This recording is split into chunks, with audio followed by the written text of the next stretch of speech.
Welcome to the North Texas Council Vetting Committee for the Texas House District 115. We have with us today candidate Bennett Ratliff. Thank you, Bennett, for coming. I'm going to read the rules so that everybody is aware of them. No one is allowed to be in the room except the vetting team and the candidate. That includes the three of us asking questions and the two videotapers. All electronics allowed, only electronics allowed in the room will be turned off except for laptops and video recorders provided by the vetting committee. No written material or notes will be taken by the candidate. The North Texas Committee, or Council rather, vetting panel members and the candidate agree that all questions and responses at this vetting session are to remain confidential property until videos are uploaded and considered public information on the website. Verbal questions will be asked and verbal responses to the questions will be given. You will have up to 2 minutes to answer each question. Please respond to the question as asked. The candidate may receive a copy of this vetting interview recording upon the time the video is posted on the website. Now we're going to introduce the various vetting committee. I'm John Holliday. I've been selected as a chairman for this purpose, and I'm from Plano. I'm Camille Johnson, and I'm from Carrollton. And I'm Lyle Land, and I'm from Coppell. We'll go ahead and introduce the video team too also. Boyd Hawkins from Coppell. Barbara Harless from Murphy. Again, we have Texas House District candidate Bennett Ratliff with us. Today, Bennett, we're going to ask you to take about the next 2 minutes and tell us about yourself and why you're running. Thank you. As you said, I'm Bennett Ratliff. I'm the Republican candidate for House District 115, which comprises the north part of Irving, Coppell, and the Dallas County part of Carrollton and Farmers Branch. There's a little piece of Addison, a little piece of Dallas in there, but that's the basic district is northwest Dallas County. 11 months ago, or almost 12 months ago now, when I started to campaign for this office, I saw this as an extended job interview. My job was to let the voters know who I was, let the voters know what my track record is, and hopefully convince the voters that I'm the best candidate in this race. To summarize my qualifications, first of all, I'm a husband and a father. I've been married 28 years to my high school sweetheart. We met in young life in high school, so we started with a foundation based on our faith, and we've been very solid in our faith lives ever since. We've raised 3 great adult children. They're all productive members of society now. They're all out of school, which is what's allowed me the time to be able to pursue this office. As a professional, I'm a licensed professional engineer in the state of Texas. I graduated from the University of Texas at Austin with a degree in civil engineering, and I've owned my own firm for the past 10 years located in Coppell. We're exclusively in private practice. I run my own firm and created jobs, balanced the budget, and I'm proud of my track record as a businessman. For the last 9 years, I've served on the Coppell Independent School District Board of Trustees. For 12 years, I've actually been on the Coppell Education Foundation Board of Trustees. I've been a tireless volunteer in my community, as well as in our church, in the schools, and in our community as a whole. My track record as a public servant, I've balanced 9 budgets of $100 million for the school district. We've reduced taxes 18% in my 9 years. We've also reduced the administrative cost of our district to 2.7% of the budget, one of the leanest school districts in the state, and I'm proud of that track record. Why that's important is because I believe I have the knowledge and experience to lead from day one. I believe the first day in Austin, I had the experience as a father, I had the experience as a businessman, and I had the experience as an elected official to be effective in Austin from the first day I get there. And I believe my conservative track record will prove that I'm the best candidate in the race. Thank you for your time. I look forward to answering your questions. Thank you very much. We're going to now begin the questioning. You'll have up to 2 minutes to answer each question. And again, please answer as the question was asked. Lyle, will you please start us off? First question is regarding the Affordable Health Care Act, obviously known as ObamaCare or ACA. Have you ever supported or lobbied for this legislation? No, I have not. As a businessman, I'm appalled at the fact that the government would try to get into my business, tell me how I need to run my business as an employer, as an individual. I'm offended that the government would ask me to buy something whether I want it or not. I don't believe it's the government's job to do that. On the flip side, my opponent has actually been to Washington to lobby for the passage of ObamaCare. He went to Washington on behalf of his profession and lobbied for it in the halls of Congress along with 400 other optometrists. While he was there, he was also part of a PAC board that gave $1.8 million to Democrats that sponsored that legislation. That's his track record. My track record is opposing it at the local level. I've not been in a position to affect that legislation, pro or con, as an elected official. I've not been in a place to affect it as a PAC board member or as a professional, but I am taken aback by the fact that my opponent has done so, has consistently done so, and the reason he's done that is because his profession will benefit greatly and he will personally be enriched by it. I don't think that's the kind of leadership we need in Austin. I think our citizens are smarter than that, and I think it goes to prove that why my opponent's profession is now giving him $500,000 to run for office. Because they want that style of Obamacare overreaching government to come to Austin, and I think that's wrong. I think we need to elect somebody to go to Austin that's not beholden to a special interest group, that does not have a track record of representing and promoting Obamacare, and certainly does not have a record of giving $1.8 million to the Democrats that sponsored it. Thank you. Camille, do you have the next question? Right. Still on the Affordable Health Care for America Act. Have you donated money to any organization that lobbied for this legislation? No, I have not. I'm not donating money to anybody that supports any Democratic causes. I've not donated money to anybody that supports Obamacare health care legislation. And I've not worked or have not been supported by any organizations that support the Obamacare health care legislation. So I'm proud of that I've been consistent, both as an individual, both in my campaign, both in the people I support and the people that support me, that I've been consistent in the fact that I'm opposed to it. And as I said, my opponent has been consistent in the fact that he has promoted it. And I think that's a real clear distinction in our race. Thank you. Due to your answers up at this point, do you have anything else to add on the Affordable Care Act? Not really at this point, I sure don't. Okay, then I'll turn it right over to Lyle for the next question. Same subject, but different type of question. We're still on the same topic of affordable health care, Obamacare. What legislation would you propose to protect the citizens of Texas?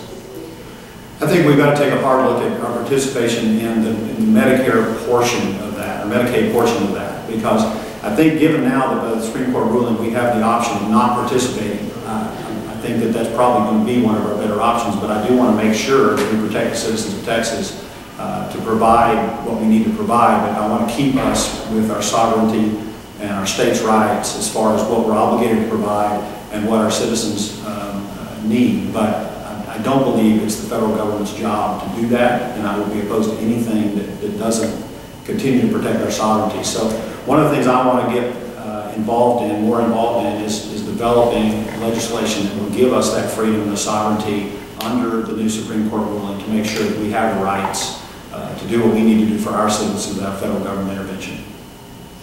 All right, we're still on affordable health care. Should Texas proceed with plans for Medicaid expansion as outlined in the ACA? No. I don't know how much more simply to say that. I think the state needs full control of our health care decisions under Medicaid. I have not had a chance to read the opinion yet, so I don't know exactly what that looks like, but I do not support an expansion of Medicaid in the state of Texas based on the government being involved in it. I think if we choose to do that as a state, that should be our choice. That should not be the federal government mandating any of that. Thank you. Okay, let's change topics and go to education. Do you believe the Robin Hood Act, is what it's called, has been good for the state of Texas? Not for our districts, no. I believe that when Robin Hood was passed 20 years ago, it was intended to be a temporary solution, intended to be in place for 2 to 4 years. That was 20 years ago that was passed. As a school board member, I've been involved in 3 separate lawsuits to try to overturn the Robin Hood legislation, including most recently I made the motion to enter into a lawsuit to challenge, that's in courts today, to challenge the Robin Hood finance system of financing our public schools. It has taken away local control of our school districts. It's taken away the ability of our local school boards to do what's right for the kids in the local districts because they don't have control over tax rate, they don't have control over expenditures, and they don't have control over how much money they spend out of the district that's not staying in the district to educate the kids that live there. We've got to find a better way of funding our schools. I believe the Robin Hood legislation has outlived its usefulness many, many years ago, and it needs to be reformed. Wow. What plan would you offer as an alternative to the program, the Robin Hood program? What we've got to do is go back to square one and look at the constitutional challenges that we've had about efficiency and equity with regards to the public school system. We've also got to look at what obligations the state has had to fund public education efficiently and effectively as well. Back when the crisis first started, the state was funding somewhere between 50 and 65% of public education expenses in Texas. The state is now down to about 30 to 35% of public education expenses in Texas, with the remainder of it being funded at the local level. There's an imbalance there that we need to look at, and if we're going to continue to have that imbalance, that's fine, but if we need to do that, we need to make sure the local governments have the authority over their portion of that, and right now local governments don't. So what I would be in favor of is some re-look at the entire finance system based on the split between what the state funds and what the local governments fund, and figuring it out as far as the state needs to set minimum standards and say that every child should have this minimum level of education, and then the state needs to fund that. And at that point, the state needs to get out of the way, and they need to leave the rest of those decisions up to local governments. So we need to look back at the entire funding mechanism, what it's intended to fund, and what we are funding, and then address those as a state level, and then recognize that we cannot develop a system that fits 1,043 school districts around the state. There is not a one-size-fits-all system, and we've got to stop trying to develop one and give our local school districts the authority to adapt to their local community needs. All right, still on education, the last question, and this is number 8. Should bilingual be used in public schools? There is a place for bilingual education, but only as a transition mechanism from a native language into an English-speaking classroom. What we have done in our school district for many, many years is had a program where we rapidly moved children from their native language into an English-speaking classroom in a period of 3 to 4 years. I believe that's about the appropriate amount of time. It's been, some kids move faster, some kids move slower depending upon their learning ability, but I believe it's our obligation to make sure these children know how to speak English and that they can function in an English-speaking classroom in an English-speaking world. So I'm for it on a limited basis, but only as a transition mechanism to get our children into an English-speaking classroom and an English-speaking environment. Thank you. Let's change topics again. What should Texas do about immigration? Excuse me. I believe our immigration problems are, I'm a free market capitalist, so I believe our immigration problems are a supply and demand issue. As long as there's a demand for undocumented workers, there will be a supply of undocumented workers. I respect the fact that people want to come to America and live the American dream. All of our ancestors, by and large, did that, and I respect the fact that people want to do that to find a better life for them and their families. But they need to do so legally. And as long as there's a way for them to come into our country and work illegally, easier than they can come in here and work legally, that's what's going to happen. We've got to address this on the demand side. We've got to recognize that if it's harder to get a job without documentation than it is to get a job, without documentation, that's what's going to happen. I'm a big supporter of a more stringent E-Verify system. I also believe we need to look at every other thing that we do as a government to make sure that people are appropriately documented citizens or here on visas in order to have the benefits that we have as American citizens. So that would be my move, is to strengthen the E-Verify system, to have a forcible workplace E-Verify mechanism, and also to require proof of citizenship for other certain activities that the government's involved in.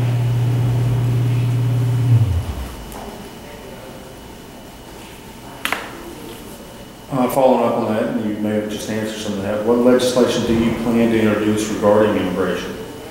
Well, like I say, I think we've got to readdress the E-Verify system and make sure that it's a workable system that can be implemented on a job site, employer level, and then enforce it.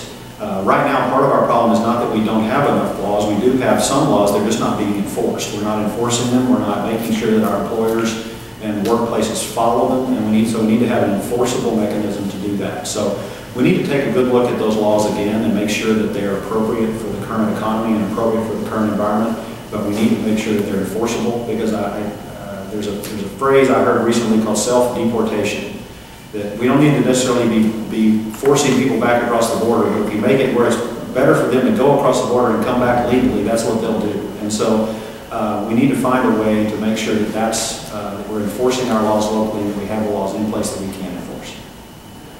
All right, question 11, immigration again. Should sanctuary cities be allowed? No, or sanctuary countries based on our current ruling by the president. I don't believe it's the discretion of any locally elected official to override state and federal immigration law. Those laws have been passed by the process. They're laid out in the Constitution. They need to be enforced as required by the Constitution. If they don't like the law, they need to have the law changed, not just ignore it. So I do not believe the cities have the right to selectively enforce immigration laws. They need to enforce the laws that are on the books, and they need to enforce them vigorously. And if they don't like them, they need to go to the legislature and try to get them changed. But that's not their prerogative to decide which laws to enforce and which laws not to enforce. Thank you. Okay, let's change topics again to regarding the 10th Amendment. Should Texas pursue nullification to scale back the federal encroachment on states?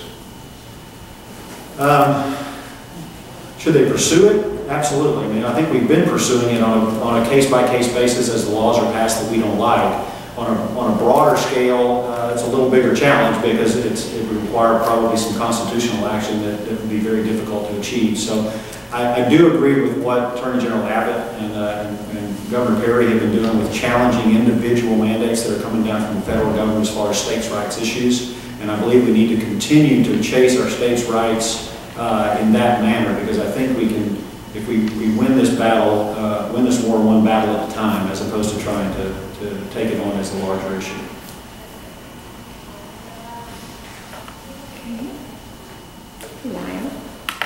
We're going to change topics. We're going to talk about Speaker of the House. Do you approve of Joe Strauss's performance as Speaker of the Texas House? I think the results were mixed from the last session. I think there were some conservative bills that came out of the session. I think it was one of the more conservative sessions that the House has had, although I was disappointed that some legislation did not move through the process. I was more disappointed in the Senate. I think that there was a lot of good legislation that died in the Senate. I don't think Lieutenant Governor Dewhurst did us any favors as a conservative movement, and so I'm actually more concerned about that. But as far as the House goes, I believe it was a mixed session. I believe we can do better, and I believe that we should try to do better in the next session.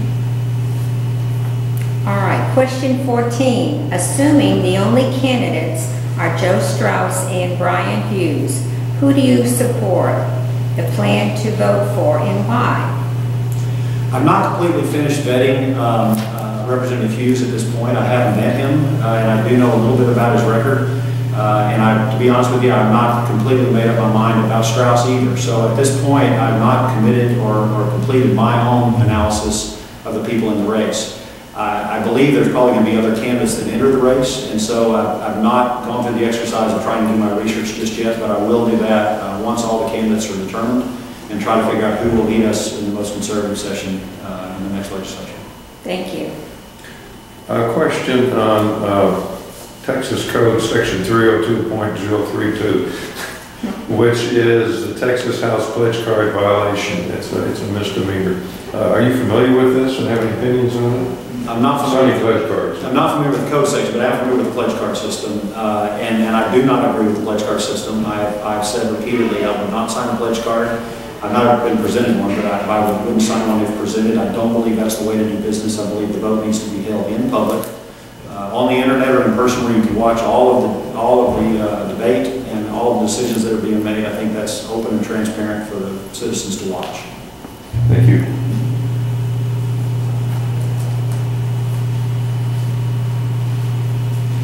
Changing topics again a little bit. Legislative performance. How would you grade the 82nd legislative session performance for conservative values? I think that we made some good conservative achievements in the last session. I think we had also some conservative things that died. So I think there's still some work to be done. But as a general statement, I think it was probably one of the more conservative sessions we've had in a number of years. And I believe that's due in no small part to the fact that the Tea Party and the Republicans made a strong push and had a supermajority where we could get some stuff done. Now, with that said, with that supermajority, we should have done more. And I believe we can do more if we have the right people in place to do that. And so I'm looking forward to the next session. I think we're going to have a majority, a supermajority again, and I think it gives us the opportunity to do some things that may not have otherwise been able to be done. Overall, I was not displeased, but I think we could have done better. All right, question 17, still with the legislative performance. What is the most pressing issue for the 83rd legislative session? Well, there's going to be a couple of them, and they're interrelated. The budget is obviously going to be a critical issue. It always is. And I think that even though the economy is improving, we're going to continue to have budgetary issues as far as pressure to raise taxes or pressure to increase revenues versus pressure to hold the line on budget and make sure we live within our means.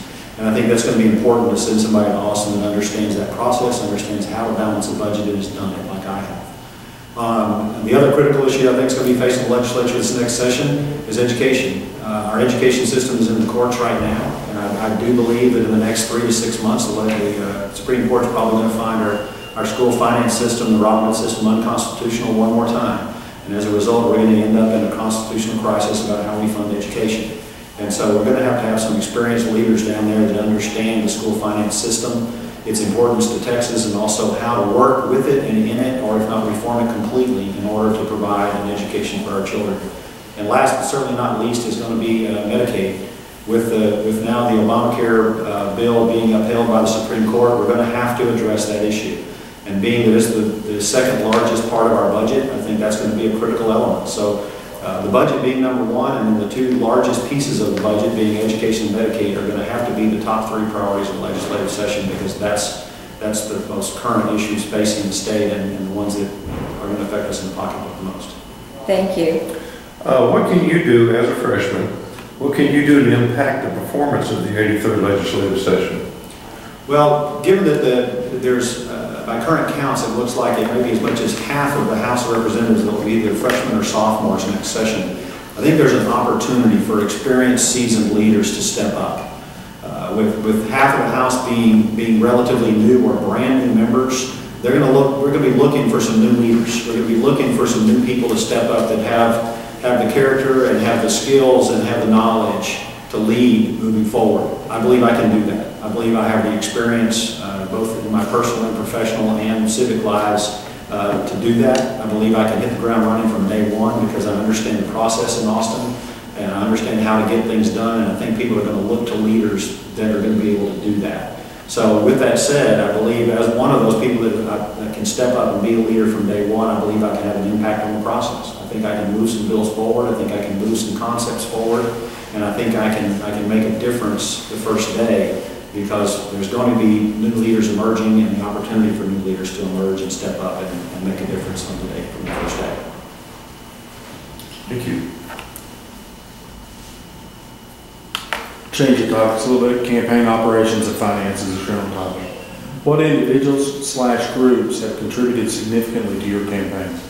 My number one contributor is me and my wife. My second largest contributor is my family. After that, there are a group of people, both professional, civic, as well as local, that have contributed to my campaign, including groups like the Texas Medical Association, 45,000 doctors that have fought Obamacare and believe that I'm the right guy to go to Austin and continue that fight. The Texas Hospital Association, the same thing. They have opposed Obamacare at the local levels, and they want me to continue that fight. Texas Civil Justice League, because they think I'm the right guy to go to Austin and continue to fight for tort reform. The Texas and Southwest Cattle Raisers Association, because their association represents more landowners in the state of Texas than any other association, more acreage represented as far as their organization. They think that I understand private property rights and that I can help represent them in the state. In addition to that, the engineers, architects, contractors, all kinds of business leaders from across the state as well as from across the district have contributed to my campaign in relatively small numbers as compared to my opponent, who's received 95% of his over $500,000 in contributions from one source.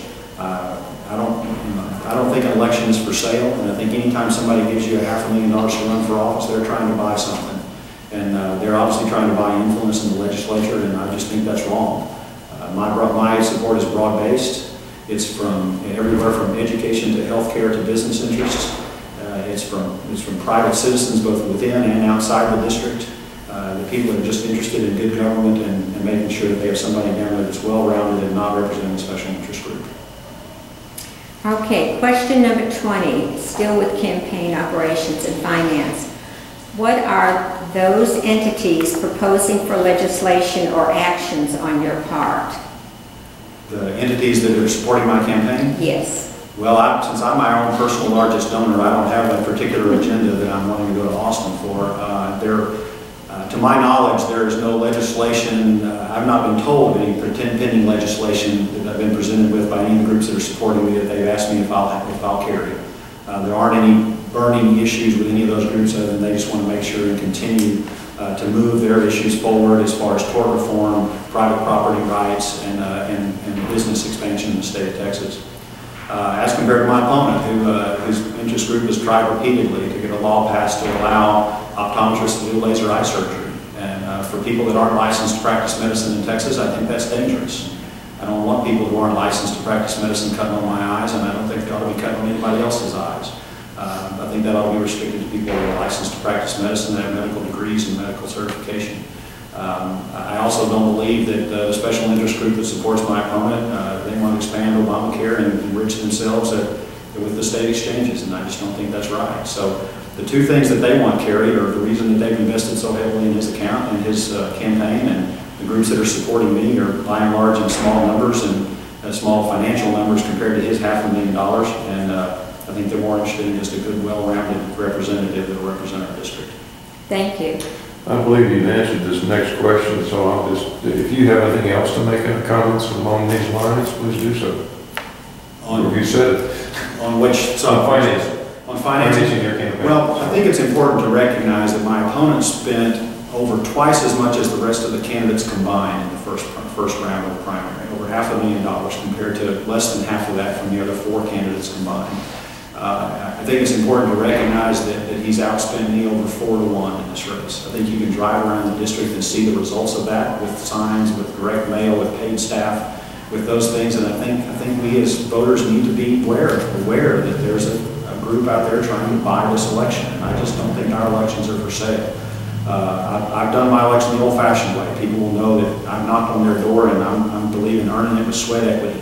And I've been knocking on doors and making phone calls and going to events for almost a year now to introduce myself to the voters, because I think they deserve to meet the candidate, not a paid representative of the candidate.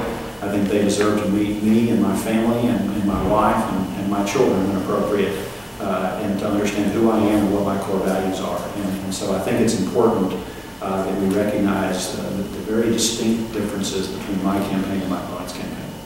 Thank you. Still in campaign operations finance, and this is a little bit of a rehash, but how much absolute or percentage of your campaign contributions have come from outside of HR 115?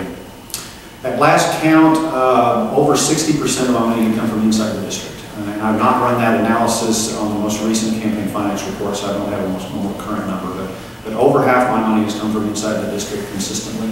I've been blessed with a lot of good friends and business associates that have stepped up to help me. And as we move forward, I hope that continues. As compared with my opponent, who's received almost 98% of his money from outside the district, and with money from as far away as New Jersey and California, supporting him in his run for State House. I've not received, I don't believe, any money from out of state. There may be one contribution from out of state, but all my money is from Texas. Certainly the overwhelming majority of it, I think, like I said, there may have been one check from outside the state, but not much. And so I'm proud of that, and I'm proud of the fact that I'm supported by voters, by people that, I have several retired folks that are sending me $25 a month out of their check just because they believe in me that much. And that touches me deeply, that people would send $25 to me a month, because that really says that they believe in what I'm doing. All right, question number 23, still with campaign and all and finances. Who are your campaign political consultants, both direct and indirect employed, and what relationship do they have to current House leadership, such as the Speaker or committee chairs? My campaign consultant is a young man named Tyler Hargrave, who's with the election group in Fort Worth. And my campaign manager is a young lady named Mandy Hollick, who works for me directly on my payroll at the campaign. They're the two leaders of our campaign. I don't believe either one of them have any current relationship with the Speaker. Well, certainly don't. Neither one of them do. the firm that Tyler works for does not have any current relationship with the Speaker of the House. My opponent's campaign consultant ran the Speaker's re-election campaign most recently. So I think that's important to note. We do have some relationship. I have some personal relationship with some members that are in the House today. They're just have been friends for a long time. But as far as the leadership in the House, there are some members that are personal friends of mine. It's not because they're necessarily leaders of the House. They've just been friends, and they've been supportive as friends. Thank you. To change to the last topic on the Republican Party, have you completely read the Republican Party of Texas platform? What are your opinions? I've read it several times, and as a matter of fact, overall I agree with it. I agree with all the founding principles and all the guiding principles in the platform. Lyle will tell you that my wife and I tried to amend it this year. We had one platform in there that we didn't agree with. It had to do with how we take care of our people with mental challenges, because I have a family member that affects, and I believe the party platform is out of step. And my wife and I presented a resolution. It got all the way to the resolutions committee, and they ran out of time to consider it.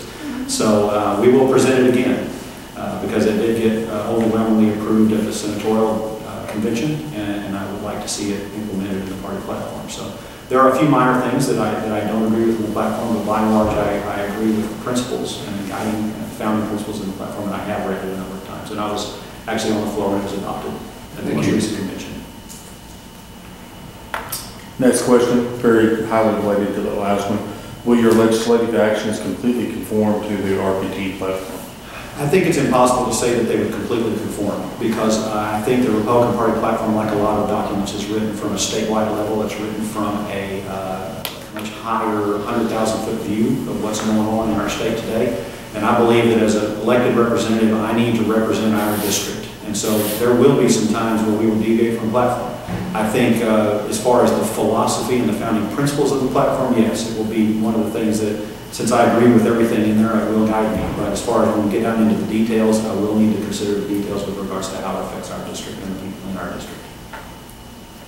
All right, this is the last question, and it's question number 26. What would you most like to change in the platform? Well, I think that goes without saying, because we just tried, my wife and I just authored and tried to pass a resolution with regards to the state funding of the state schools. And for those that aren't aware of that issue, for many, many years we've funded state schools for people with mental incapacity, and it's become well, it's a 1920s model of how to treat people that have cognitive disabilities and physical disabilities, and it's outdated.